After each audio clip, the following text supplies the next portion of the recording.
Teachers எல்லாருக்கும் வணக்கம். நம்ம டிஆர்பி போர்ட்லேருந்து நேற்று வந்து எஸ்டிடி எக்ஸாமுக்கான ஃபைனல் கீ, அதுக்கப்புறம் ரிசல்ட், மார்க் எல்லாமே வந்து பார்த்தீங்கன்னா பப்ளிஷ் பண்ணியிருந்தாங்க டிஆர்பி வெப்சைட்டில்.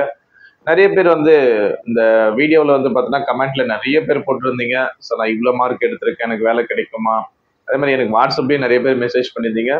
ப்ளஸ் அடிஷ்னலாக நம்ம அகாடமியில் படித்த ஸ்டூடெண்ட்ஸ். ஸோ மோர் ஓவர் நான் இங்கிலீஷ்க்கு மட்டும் நான் என்ன பண்ணியிருந்தேன் அப்படின்னா கிளாஸ் எல்லாம் கொடுத்துருந்தேன். அதில் நிறைய பேர் வந்து 25+, 26, 27, ஹையஸ்ட் மார்க்காக 29 கூட நீங்கள் எடுத்துட்டு தான் எனக்கு வந்து மெசேஜ் பண்ணியிருந்தீங்க. ரொம்பவே சந்தோஷமா இருக்கு. ஏதோ உங்களுடைய ஒரு வெற்றியில என்னுடைய ஒரு பார்ட் இருக்குது அப்படின்ற போது ரொம்பவே I feel very proud. So ஏதோ வந்து பார்த்தீங்கன்னா நீங்கள் ஒரு வேலைக்கு போறீங்களோ இல்லை நீங்கள் ஏதோ ஒரு மார்க்ல வந்து பார்த்தீங்கன்னா என்னுடைய ஏதோ ஒரு கான்ட்ரிபியூஷன் இருக்குது அப்படின்ற போது ரொம்ப சந்தோஷமா இருந்தது. இதில் இப்போ ரீசெண்டாக அந்த மார்க்ல வந்து பார்த்தோம் அப்படின்னா இன்னும் அந்த கிரேஸ் மார்க் இன்னும் ஆட் ஆகலை. ஸோ அதை வந்து ஃபர்ஸ்ட் நீங்கள் வந்து புரிஞ்சுக்கணும். இந்த கிரேஸ் மார்க் ஆட் ஆகும்போது கண்டிப்பாக அந்த கட் ஆஃப் அப்படின்றது வந்து பார்த்தோன்னா மாறும். அது எந்த அளவுக்கு வந்து பார்த்தோன்னா தாக்கத்தை கொடுக்க போகுது அப்படின்றது நம்மளுக்கு ஃபைனலாக நம்மளுக்கு வந்து ஒரு சிவி லிஸ்ட் போடும்போது தான் தெரியும். சிவி லிஸ்ட் வந்து பார்த்தோன்னா எப்போ வரும் அப்படின்ற மாதிரி கேட்டிருந்தீங்க. 15ஆம் தேதியிலேருந்து 25ஆம் தேதி ஒரு 10 டேஸ்க்குள்ள நம்மளுக்கு வந்து சிவி லிஸ்ட் போட்டுருவாங்க. யார் யாரெல்லாம் வந்து பார்த்தோன்னா இந்த சிவிக்கு வந்து போக போகிறாங்க, அந்த 1:1:2.5 அப்படின்ற ஒரு ஈஸ்ட்ல யார் யாரெல்லாம் வந்து செலக்ட் ஆக போகிறாங்க அப்படின்ற லிஸ்ட் வந்து நம்ம டிஆர்பி வெப்சைட்ல எப்படியும் வித்தின் 10 டேஸ்க்குள்ள பப்ளிஷ் பண்ணிடுவாங்க. நம்பி நீங்க என்ன பண்ணலாம் அப்படின்னா உங்களுடைய சர்டிபிகேட் எல்லாம் ரெடி பண்ணி வச்சுடுங்க. என்னென்ன சர்டிபிகேட் அப்படின்னா நீங்க அப்ளை பண்ணும்போது என்னென்ன சர்டிபிகேட் கொடுத்தீங்களோ 10th mark sheet, 12th mark sheet, என்னென்ன வேற என்ன இந்த கம்யூனிட்டி சர்டிபிகேட் எல்லாம் வந்து பார்த்தீங்கன்னா பழசு வச்சிருந்தீங்கன்னா புதுசு வந்து வாங்கிருங்க. அதான் பெஸ்ட். என்னென்ன சர்டிபிகேட்லாம் நீங்க ஹேண்ட் ஓவர் பண்ணீங்களோ அந்த சர்டிபிகேட் எல்லாமே நீங்க ரெடி பண்ணி வச்சுக்கிறது பெஸ்ட். இப்போ போஸ்டிங் இன்க்ரீஸ் ஆகுமா? இதுதான் நிறைய பேருடைய கொஸ்டின். போஸ்டிங் இன்க்ரீஸ் ஆகணும் அப்படின்னா அது உங்க கையில தான் இருக்கு. இப்போ வரைக்கும் நம்மளுக்கு வந்து பாத்தீங்கன்னா ஒரு 2500+ போஸ்டிங் தான் நம்மளுக்கு வந்து டிஆர்பி போர்டில் அஃபீஷியலா ரிலீஸ் பண்ணியிருக்காங்க. அவங்கள மட்டும்தான் இப்போதைக்கு வந்து சிவி லிஸ்டா கூப்பிடுவாங்க. பட் இந்த போஸ்டிங் இன்க்ரீஸ் ஆகணும் அப்படின்னா என்னென்ன விஷயத்தெல்லாம் நம்ம ரீசனா காமிச்சு நம்ம கவர்மெண்ட் சைட்ல இருந்து நம்ம வேகன்சி இன்க்ரீஸ் பண்ணுங்க அப்படின்னு கேட்கலாம் அப்படின்னா ஃபர்ஸ்ட் ரீசன் 2013 நம்மளுக்கு வந்து ஒரு ஆனுவல் பிளானர் ரிலீஸ் பண்ணாங்க. அந்த ஆனுவல் பிளானர்ல 6500 வேகன்சி வந்து எஸ்டிடி எக்ஸாமுக்கு இருக்குது அப்படின்னு சொல்லியிருந்தாங்க. ஸோ அந்த வேகன்சி வந்து பார்த்தீங்கன்னா 2023 வந்து ரிலீஸ் பண்ணியிருந்தாங்க. அதுக்கப்புறம் 2024, 2025. ஓகேவா? ஸோ இந்த 3 வருஷத்துல வந்து பார்த்தோன்னா கண்டிப்பா இன்க்ரீஸ் தான் ஆயிருக்குமே தவிர குறையாது. ஸோ இந்த ஒரு ரீசனை நம்ம என்ன பண்ணலாம் அப்படின்னா கொட்டேஷன்ஸா காட்டலாம். அப்போவே ஆனுவல் பிளானர்ல அவ்வளோ போஸ்டிங் வந்து பார்த்தீங்கன்னா காமிச்சிருக்கீங்க, ஏன் வந்து நம்மளுக்கு வந்து நோட்டிபிகேஷன்ல கம்மியா காட்டுறீங்க அப்படின்ற விஷயத்த நம்ம வந்து பார்த்தோன்னா இன்டிமேஷன்ஸ் பண்ணலாம். இது ஒரு ரீசன். அடுத்தது டெம்பரவரி டீச்சர்ஸ் வந்து பார்த்தீங்கன்னா இருக்காங்க.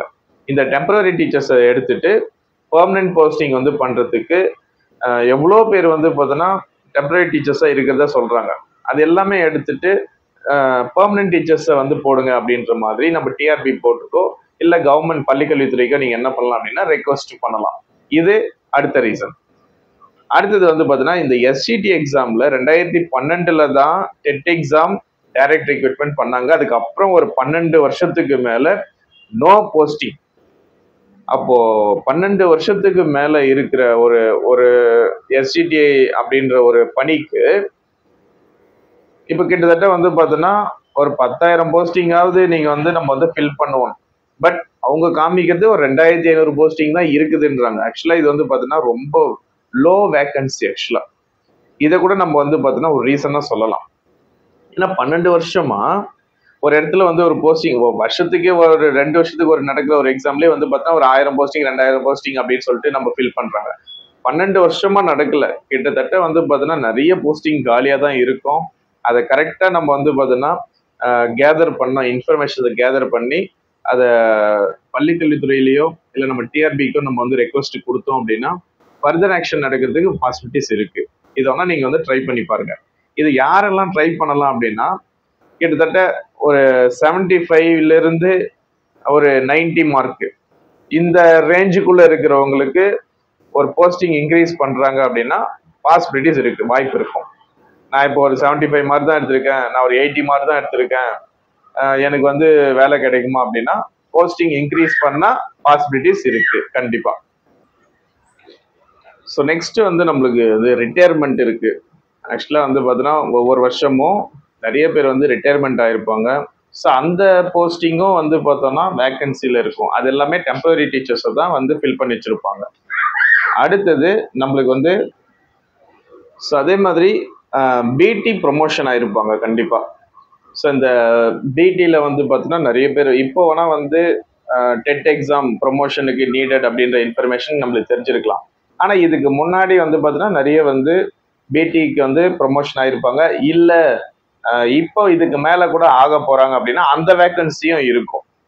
ஹெச்எம் போஸ்டிங் ப்ரொமோஷன் இருக்குது, பிடி ப்ரொமோஷன் இருக்குது.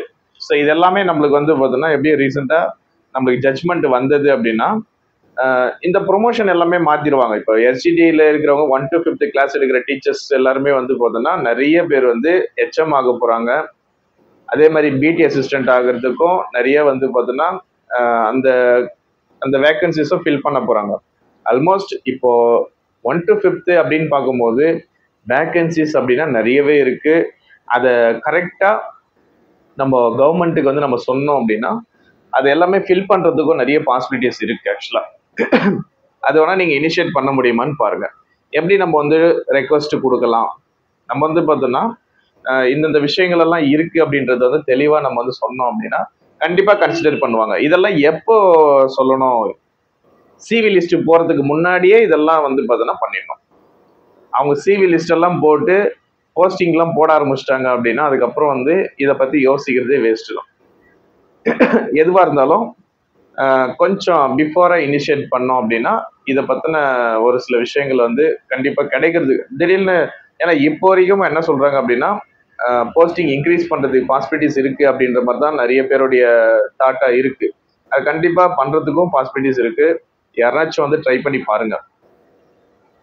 அதே மாதிரி ஸ்கூல்ல கூட இப்போ நிறைய அட்மிஷன்ஸ் எல்லாம் ஆயிருக்கு அப்படின்ற மாதிரி கூட நம்ம நிறைய நியூஸ் வந்து பார்த்துட்டு இருக்கோம். ஸ்கூல்ல வந்து 1 to 5th வந்து பார்த்தீங்கன்னா நியூ அட்மிஷன் நிறைய ஆகியிருக்கு அப்படின்றாங்க. கண்டிப்பா வந்து பார்த்தீங்கன்னா ஒரு டெம்பரரி டீச்சர்ஸால ஒரு நல்ல எஜுகேஷனை கொடுத்துட முடியுமா அப்படின்ற விஷயத்த வந்து பார்த்தீங்கன்னா நம்ம கரெக்டா வந்து ஸ்கூல் எஜுகேஷன் டிபார்ட்மெண்ட்ல நம்ம சொன்னோம் அப்படின்னா கண்டிப்பா கேட்பாங்க, ஸோ கன்சிடர் பண்ணுவாங்க. ஸோ எப்படியும் இந்த ஜூன் மந்த்து ஸோ போஸ்டிங் போடுற மாதிரி தான் ப்ராசஸ் நடக்கும். ஸோ முடிஞ்ச அளவுக்கு நீங்கள் என்ன பண்ணுங்க அப்படின்னா இந்த 75ல இருந்து ஒரு 95 ஸோ இந்த கேட்டகரியில் இருக்கிறவங்க எதனாச்சும் ஒரு இனிஷியேட் பண்ணுங்க.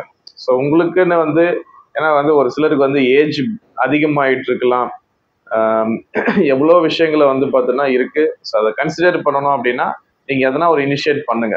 அதுக்கு அடுத்தது ஒரே ஒரு கொஷின், இந்த பிஎட் படிச்சவங்களும் இந்த எக்ஸாம் வந்து அப்ளை பண்ணியிருக்காங்களா அப்படின்ற மாதிரி கேட்டிருந்தீங்க. ஸோ பிஎட் படிச்சவங்க இந்த எக்ஸாமுக்கு கண்டிப்பாக அப்ளை பண்ணியிருக்க வாய்ப்பு இல்லை, இந்த எக்ஸாம் எழுதியிருக்க வாய்ப்பு இல்லை. அப்படி எழுதியிருந்தாலும் அந்த கேண்டிடேட்டால உங்களுக்கு எந்த ஒரு பாதிப்பும் கிடையாது.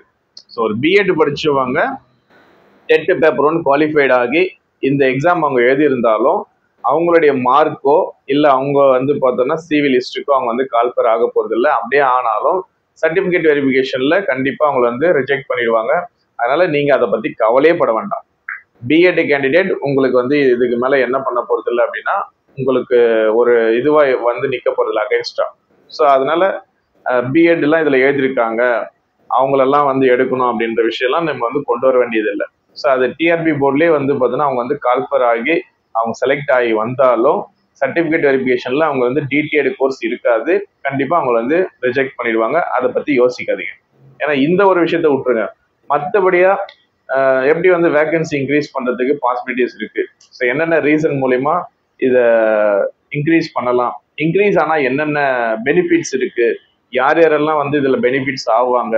ஸோ இது மாதிரியான விஷயங்களை வேணா யோசிச்சு பாருங்க. தேங்க்யூ.